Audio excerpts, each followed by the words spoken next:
એક કામ પોલીસે જ નહીં, તમે એમ્બ્યુલન્સના કામ જુઓ, ફાયર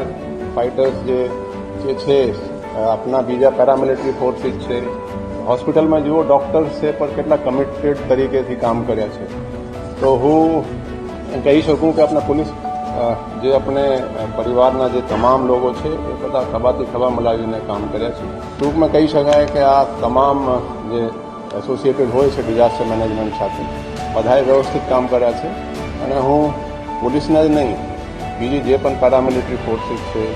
કે મ્યુનિસિપલ કોર્પોરેશનના કર્મચારીઓ અધિકારીઓ છે, ફાયર બ્રિગેડ હોય કે એમ્બ્યુલન્સ હોય કે ડૉક્ટર્સ છે, કલેક્ટર ઓફિસના પણ જે કર્મચારીઓ અધિકારીઓ છે, બીજા પણ તમામના પણ હું એઝ પોલીસ કમિશનર હું તમામનો આભાર પણ વ્યક્ત કરું છું કે આવા સિચ્યુએશનમાં બધાએ ખભા મિલાવીને અમે સારા કહી શકાય કે વ્યવસ્થિત કામ